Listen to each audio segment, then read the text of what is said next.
So, guys, we are covering the most important questions and answers of this chapter named called Development Experience of India, Pakistan, and China, a comparative study.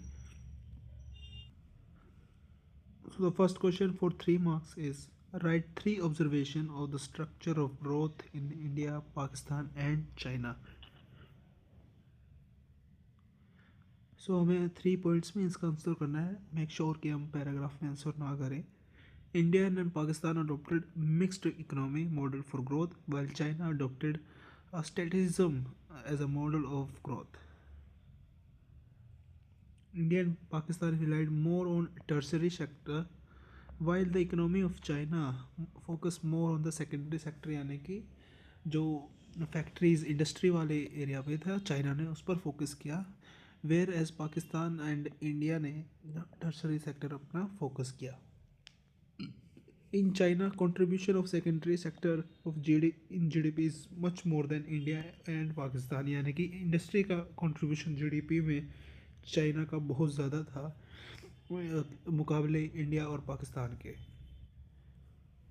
So the next question is write three observation pointing to growth story of India and Pakistan and China. So what are the three observation? China has outpassed both India and Pakistan with regard to GDP growth. यानी कि China ने पीछे छोड़ दिया था India और पाकिस्तान को regarding the GDP growth, जो कि हम सबको पता ही है. इंडिया ने बेटर किया पाकिस्तान से, but as compare to China India is way behind, यानी कि इंडिया बहुत ही पीछे था लेकिन पाकिस्तान से अच्छा था. चाइना की इस सक्सेस में जो सबसे बड़ा हाथ था वो था पॉलिटिकल स्टेबिलिटी का. चाइना ने प्रूफ किया कि रिसोर्सेज का होना ही ज़रूरी नहीं है जीडीपी ग्रोथ के लिए. A good governance and good compliance by the citizen एक मेजर फैक्टर रोल प्ले करता है इकोनॉमी को ग्रोथ करने के लिए. So then next question is basic components of new economy policy of India. Basic component बताने हैं अपनी न्यू इकोनॉमी पॉलिसी जो इंडिया ने अपनी लॉन्च की थी देंगे इसके अंदर. सो सबसे पहला है a massive shift towards privatisation, कि इंडिया ने अपना प्राइवेटाइजेशन बहुत ज़्यादा कर दिया था कि बहुत सारे सेक्टर प्राइवेट के हाथों में ही दे दिए थे.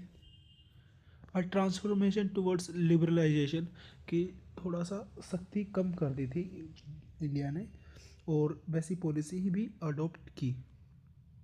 और ज़्यादा रिलाई करा एक्सपोर्ट के प्रमोशन पे रेदर देन हम इंपोर्ट के सब्सटीट्यूशन पे. Greater reliance on foreign direct investment rather than the domestic investment. The next question is write four observation pointing to common failures of India and Pakistan, कि हमें अपनी observation बतानी है कि 4 point में हमें बताना है कि कॉमन फेलियर्स क्या रहे इंडिया और पाकिस्तान के लिए. इंडिया और पाकिस्तान ने जो कॉमन मिस्टेक की वो थी इनवर्ड लुकिंग इकोनॉमी, कि हम खुद में ही देखेंगे, बाहर वालों की हेल्प नहीं लेंगे या किसी भी कंपनी को आने नहीं देंगे. Too high protection of domestic industry को बचाने के चक्कर में हमने एडवांटेज ही नहीं ली ग्लोबलाइजेशन की, जो पूरे देशों में चल रहा था उसकी एडवांटेज नहीं ले पाए. अपने डोमेस्टिक इंडस्ट्री पर ही ज़्यादा फोकस किया, वो कि एक डिसएडवांटेज बन गया हमारी इकोनॉमी के लिए. दोनों ही कंट्री ने बहुत ही बुरा परफॉर्म किया अपने फिज़िकल मैनेजमेंट के लिए, यानी कि जो भी फिज़िकल से रिलेटेड पॉलिसीज़ वगैरह थी वो बहुत ही बेकार थी. अर्बन सर्विसेज की भी बहुत ज़्यादा कमी थी दोनों ही कंट्रियों में, जो कि एक बड़ी दुविधा बनी in the process of growth and development. Tax का बहुत ही ज़्यादा हिस्सा सिर्फ डिफेंस एक्सपेंडिचर पे जा रहा था या इंटरनल डेट की जो भी इंटरेस्ट पेमेंट थी उन पर जा रहा था, जिसने बहुत ज़्यादा हैम्पर किया, जो कि हमारे ग्रोथ के प्रोसेस को बहुत ज़्यादा हैम्पर किया. So the next question is state 5 parameter of human development. So first one is life expectancy, कि लोग कितने उम्र तक जीवित रहते हैं. अडल्ट लिटरेसी रेट मतलब कितने लोग पढ़े लिखे हैं. Percentage of population below poverty line से लोग कितने नीचे हैं. इन्फेंट मोरलिटी रेट, की जन्म होते ही 1 साल के अंदर कितने बच्चे मर रहे हैं. मेटरनल मोर्टेलिटी रेट यानी कि कितने वुमेन मर रही है बच्चा पैदा करने के बाद। Percentage of population having access to improved water resources यानी कि पानी की सुविधा कितने पॉपुलेशन के पास है। Percentage of under nourished population यानी कि खाने पीने की सुविधा कितनों के पास है। So the next question is write your observation describing the growth story of the China। China की ग्रोथ स्टोरी में आपने जो भी ऑब्जर्व किया वो हमने सब लिखना है। It's a long question, so you can write anything that you observe about the China story। Example 2017 में China has 12.4 trillion USD dollars and it has achieved the second largest economy in the world यानी कि second largest economy in the world.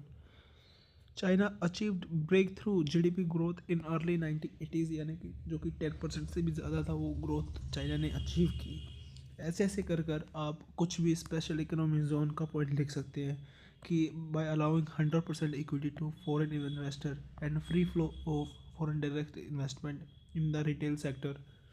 सो आप ऐसे ऐसे कुछ भी point लिख सकते हैं जो भी आपने ऑब्जर्व किए। The next question is describe the growth story of India and Pakistan like the China। India ने भी जीडीपी ग्रोथ में अच्छा खासा राइज दिखाया आफ्टर 91 जो कि न्यू इकोनॉमी पॉलिसी के लॉन्च होने के बाद कि जीडीपी थोड़ा सा ग्रो होने लग गई थी इस इकोनॉमी पॉलिसी के आने के बाद। New economy policy has focused greater integration of domestic economy with the global economy on the basic free play of market forces यानी कि गवर्नमेंट ज़्यादा कंट्रोल नहीं करेगी, डोमेस्टिक प्लेयर को इंटीग्रेट किया ग्लोबल से मैच करने के लिए यानी कि दोनों साथ मिलकर काम करेंगे। GDP growth rate in India increase to around 7% per annum. अब पाकिस्तान की जो है ऑब्जर्वेशन हम लिख देंगे। चाइना ने भी बहुत अच्छा ग्रो दिखाया मिड 80s में जो कि हुआ इकोनॉमिक रिफॉर्म्स के कारण, focusing on FDI and greater participation of private sector in the process of growth. Average annual growth rate of GDP around is 3.75% between the period of 2008 and 16। In 17 economic grew at the rate of 5.3%। and the next question is हमें बताना है कि India कहाँ आगे है पाकिस्तान के मुकाबले में। Skilled man power research and development institution in India are far more superior than of Pakistan. India ने रिमार्केबल ब्रेक थ्रू दिखाया एक्सपोर्ट ऑफ सॉफ्टवेयर में, while Pakistan is far behind in this matter. India has also better score in investment in education. Invest करने के लिए education में उसमें भी India आगे रहा पाकिस्तान से। Owing to rapid decline in fertility rate, growth of population in India is better managed, ऐसा लिखा गया है। Healthcare facility is general and infant mortality rate in particularly are better addressed in India than Pakistan। And similarly, next question कि how China has an edge over India। So similar सही question आप एक बार इसको read कर सकते हैं।